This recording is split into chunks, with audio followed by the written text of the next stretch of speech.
Lab and Research Center, Center of Excellence and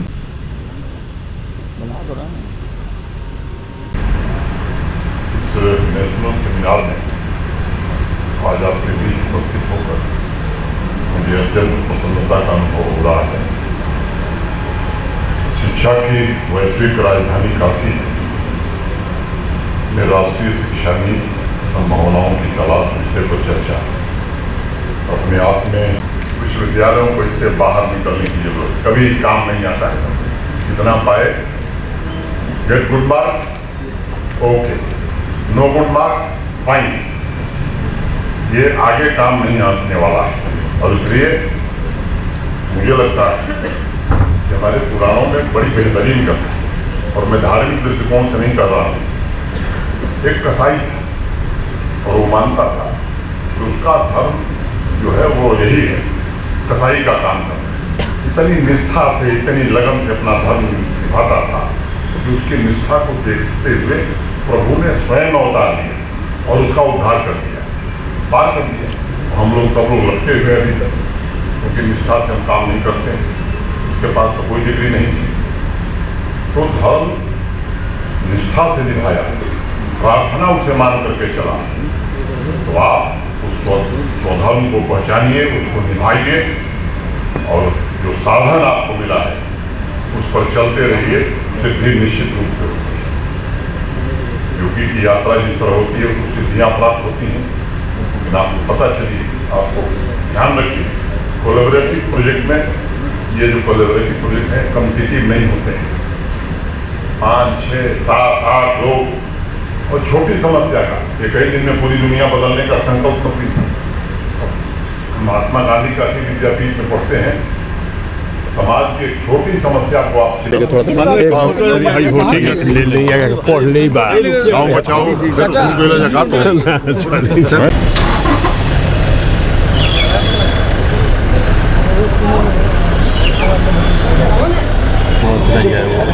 देखिए, ऐसा है कि जो नई ये हमारी राष्ट्रीय शिक्षा नीति 2020 में आई थी, इसमें शिक्षा में आमूलचूल परिवर्तन किए गए हैं। और ये परिवर्तन केवल विश्वविद्यालय स्तर पे नहीं, स्कूलों से लगा के कॉलेजों और फिर विश्वविद्यालय सभी स्तर पे हैं। इसको आम आदमी तक पहुंचाना, सारे स्कूलों तक पहुंचाना, सारे महाविद्यालयों तक पहुंचाना, विश्वविद्यालयों तक पहुंचाना आज एक सबसे बड़ी चुनौती है। और उसी चुनौती को स्वीकार करते हुए काशी विद्यापीठ ने ये हमारा जो नेशनल सेमिनार है ये आयोजित किया है। और इसमें आज का हमारा नई शिक्षा नीति का स्टेटस क्या है और भविष्य में कैसे योजनाएं बनाई जाएं ताकि नई शिक्षा नीति को ठीक से लागू किया जाए, ये सारी चीज़ों पे विचार किया जाएगा। आज हमने माननीय मनोज सिन्हा जी को बुलाया, जो लेफ्टिनेंट गवर्नर हैं जम्मू एंड कश्मीर में। उन्होंने बहुत ही इनोवेटिव स्टेप उठाए हैं अपने प्रदेश में। जैसे देश की पहली क्लस्टर यूनिवर्सिटी उन्होंने ही बनाई।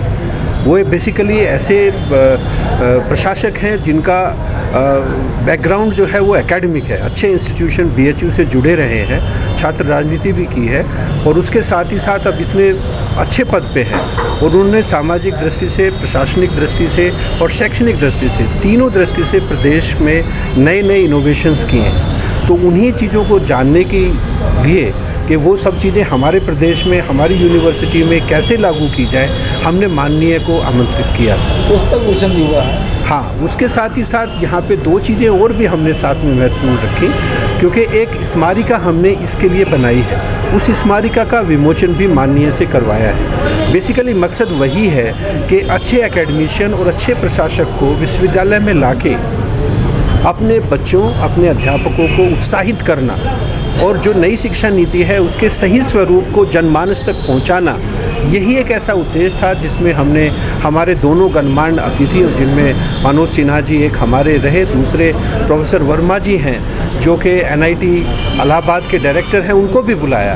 ये बेसिकली पॉलिसी मेकर्स और टेक्नोलॉजिस्ट का ऐसा समन्वय था जो आज के सभी विश्वविद्यालयों की सबसे पहली ज़रूरत है। हमें पूर्ण विश्वास है कि आज के इस विचार विनिमय के उपरांत विश्वविद्यालय को अपने भविष्य की योजनाएं बनाने में बहुत आसानी होगी और हम लोग नई शिक्षा नीति को बहुत अच्छी तरीके से लागू कर पाएंगे, विश्वविद्यालय स्तर पे भी और महाविद्यालयों के स्तर पे।